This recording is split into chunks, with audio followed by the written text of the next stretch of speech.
Hello friends, ये part वहीं से स्टार्ट होता है जब जियांग लुनसाओ को ब्लॉक कर देती है और सोच रही थी कि अब से हम दोनों का रास्ता अलग अलग हो गया है। लुनसाओ उसे ढूंढने जाने वाला था, पर वैन उसे रोकते हुए पूछती है कि क्या हुआ है। वो जैसे ही बताता है जियांग की मैरिज होने वाली है तो वो कहने लगती है कि ये इम्पॉसिबल है, ऐसा नहीं हो सकता। जरूर वो और आंटी सू मिलकर एक्टिंग कर रही होंगी। वो जैसे ही यहाँ से गई होगी उसे रिग्रेट हुआ होगा और वो कोई ना कोई रास्ता ढूंढ कर वापस आना चाहती होगी और इस सब में उसने आंटी सू को भी शामिल कर लिया होगा। अगर तुमने उनकी बातों पर बिलीव कर लिया तो तुम फूल बन जाओगे। तो लुनसाओ कहता है तुम सच तो कह रही हो ना, पक्का यही बात है। तो वो कहती है तुम ज्यादा टेंशन मत लो, यही बात है। एक वुमेन दूसरी वुमेन को अच्छी तरह जानती है, तुम उसे थोड़ी देर अकेले रहने दो और फिर देखना जैसे ही उसे रियलाइज होगा कि उसका ट्रिक काम नहीं किया वो खुद तुम्हारे पास आएगी और नी डाउन होकर तुमसे माफी मांगेगी। शायद वो रात तक वापस भी आ जाएगी। उसे कैसे न कैसे करके अपनी बातों में ले आती है और कहती है मुझे हमेशा से सिस्टर सुपर जेलस था कि वो तुम्हारे साथ रहती थी, अब फाइनली मैं तुम्हारे साथ रहने वाली हूँ, तो चलो साथ में मेरे रूम को साफ करते हैं। वही जैसे ही जियांग लू फैमिली में पहुँचती है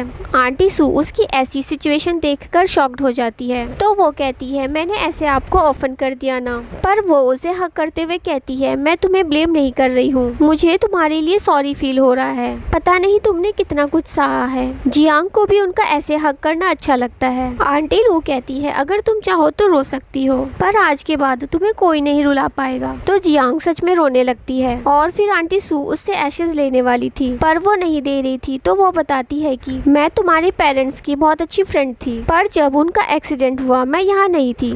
अब तुम मुझे एक चांस दे दो ताकि मैं उन्हें अच्छी तरह से दफना सकूं। जियांग दे देती है तो वो उसके पेरेंट्स से प्रॉमिस करती है कि जब जियांग की मैरिज उसकी फैमिली में हो जाएगी तो वो किसी को भी उसे बुली करने नहीं देगी और वो मेड को देते हुए एक अच्छी सी जगह ढूंढने के लिए कहती है। फिर वो जियांग को उसके चोट पर मेडिसिन लगाने के लिए लेकर जाती है और जाते जाते अपने बॉडीगार्ड से कहती है कि तुम भी अंदर आओ और आज जो कुछ भी हुआ वो सब कुछ तुम मुझे बताओ। इसके बाद बॉडीगार्ड मिस लू से आज जो कुछ भी हुआ सब कुछ बता देता है। ये सुनते ही आंटी लू को गुस्सा आने लगता है कि सू फैमिली ऐसे कैसे किसी को बुली कर सकती है। जियांग फैमिली में एक्सीडेंट होने के बाद सू फैमिली ने जियांग फैमिली को इनहेरिट कर लिया था। मुझे पता नहीं था कि सू फैमिली इतना एरोगेट होगा। और वो मेड से कहती है कि पुलिस को बुलाकर लुनसाओ को सबक सिखाओ, पर जियांग रोकते हुए कहती है पिछले 15 ईयर्स से सू फैमिली ने मेरा बहुत अच्छे से ख्याल रखा है, तो ऐसा करना सही नहीं रहेगा। और रही लुनसाओ की बात तो मुझे उससे कोई रिलेशन नहीं रखना। पर आंटी लू कह रही थी कि हम ऐसे कैसे उन्हें छोड़ दें और फिर वो जियांग की बात मान जाती है। वो उसके फेस पर बर्फ लगाते हुए लुनसाओ पर गुस्सा कर रही थी कि इतनी जोर से कौन थप्पड़ मारता है, वो एक बीस्ट है। तो मेड उन्हें थोड़ा धीरे बोलने के लिए कहती है आपके लाउड वॉइस की वजह से यंग लेडी डर रही है। और फिर आंटी लू से पूछती है कि तुम्हें याद है कि बचपन में हम पड़ोसी हुआ करते थे और हम दोनों के बीच बहुत अच्छा रिलेशन था। जब तुम्हारी फैमिली के साथ ये सब कुछ हुआ तब मैं अब्रॉड में थी, कॉर्पोरेशन के लिए गई थी। जब मुझे तुम्हारी फैमिली का न्यूज मिला तब मैं चाइना वापस आई, पर तब तक सू फैमिली ने तुम्हें अडॉप्ट कर लिया था। जियांग कहती है कि हाँ मुझे याद है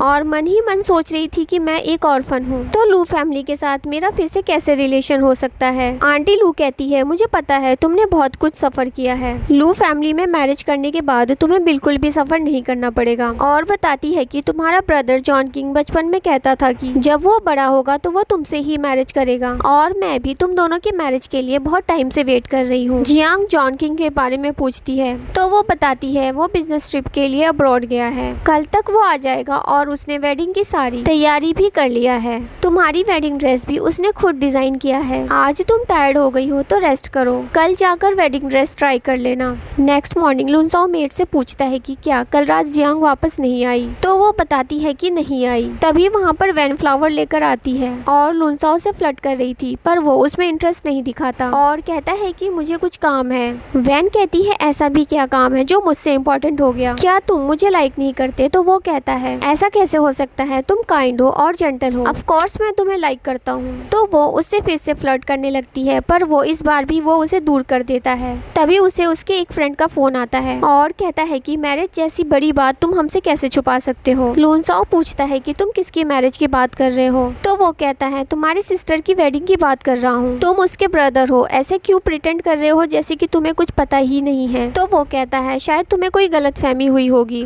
पर वो कहता है ऐसा कैसे हो सकता है, मैंने उसे वेडिंग ड्रेस ट्राई करते हुए देखा, वो बहुत ब्यूटीफुल लग रही थी। ये जानकर तो वो शॉक्ड हो जाता है और जल्दी से वहाँ से चला जाता है। ये सब देखकर वैन गुस्सा होने लगती है कि भले ही वो यहाँ से चली गई फिर भी ये उसका पीछा नहीं छोड़ रहा है, मुझे कोई और प्लान करना होगा। दूसरी साइड जियांग अपना वेडिंग ड्रेस ट्राई कर रही थी और उसमें वो बहुत ही ब्यूटीफुल लग रही थी। वहीं के स्टाफ भी उसकी तारीफ करने लगते हैं, आप तो इस ड्रेस में बहुत ही अच्छे लग रहे हैं और फिटिंग भी परफेक्ट आई है। जियांग सोचने लगती है 1 मंथ पहले वो सू फैमिली में मैरिज करने वाली थी और अब वो किसी और की ब्राइड बनेगी। तभी स्टाफ कहने लगती है इस ड्रेस की डिजाइन तो बहुत ही अच्छी है और साइज भी एक्यूरेट है, लगता है मिस्टर लू आपसे बहुत प्यार करते हैं। तभी वो खुश होकर बताती है कि जाओ किंग ने ये ड्रेस उसके लिए खुद डिजाइन किया है। तभी वहाँ पर लूनसाओ और वैन आ जाते हैं। लूनसाओ तो उसे वेडिंग ड्रेस में देखकर देखता ही रह जाता है और सोचता है मैंने तो सोचा ही नहीं था कि जियांग वेडिंग ड्रेस में इतनी ब्यूटीफुल लगेगी।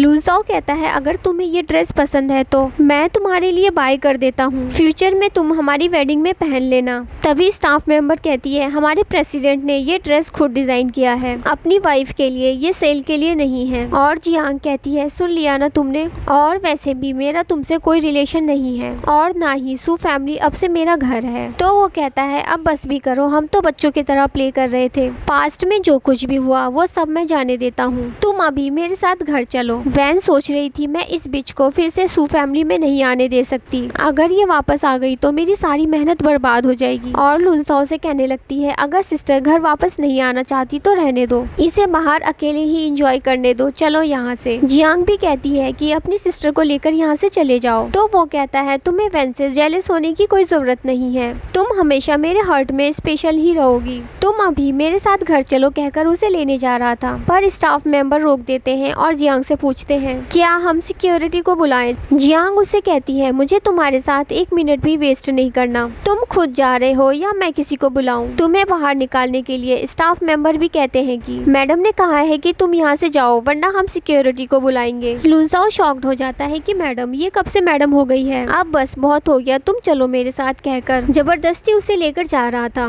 तभी वहाँ पर जाओ किंग आता है और उसे लात मारकर गिरा देता है। जियांग गिर रही थी तो उसे भी पकड़ लेता है। लूनसाओ उसका नाम लेकर कहता है कि तुम यहाँ क्या कर रहे हो। तभी जियांग को पता चलता है कि वो उसका हस्बैंड है। जाओ किंग कहता है कि ऐसे दूसरों की वाइफ को परेशान करना अच्छी बात नहीं है। तो लूनसाओ गुस्से में कहता है दूसरे की वाइफ शायद तुम्हें पता नहीं है, ये सू फैमिली की एल्डेस्ट लेडी होने के साथ साथ फ्यूचर की यंग लेडी भी है और मेरी फ्यूचर की वाइफ भी। तो वो कहता है अगर ये तुम्हारी वाइफ है तो वो तुम्हारे साथ कौन है। वो कुछ नहीं बोल पा रहा था। तो जाओ किंग कहता है तो क्या वो तुम्हारी सिस्टर है। लूनसाओ कहता है ये हमारा फैमिली मैटर है, भले ही तुम्हारा हाथ पॉलिटिक्स में है पर ये हमारा फैमिली मैटर है, इसमें तुम अपना दखल अंदाजी मत करो। जाओ किंग कहता है मुझे तुम्हारी फैमिली मैटर से कोई लेना देना नहीं है, बस तुम मेरी फैमिली से दूर रहो। जियांग लू फैमिली में मैरिज करने के लिए मान गई है, वो बहुत जल्द मिस लू बनने वाली है, तुम उसे पब्लिक में ऐसे हराश कर रहे हो और ये लू फैमिली बिल्कुल भी बर्दाश्त नहीं करेगा। तो वो कहता है क्या नॉनसेंस बातें कर रहे हो, अगर ये लू फैमिली में मैरिज करने वाली है तो मुझे इस बारे में कैसे नहीं पता। तो जाओ किंग कहता है क्या तुम्हें सू फैमिली ने हमारी वेडिंग के बारे में नहीं बताया। तभी उसे याद आता है उसकी मॉम ने उसे बताया था और वो पागल होने लगता है कि नहीं ये इम्पॉसिबल है और जियांग से कहता है ये सच नहीं है ना, तुम मेरे पर गुस्सा हो इसलिए ऐसा कहकर मेरे सामने एक्टिंग कर रही हो। पर वो बताती है ये सब सच है।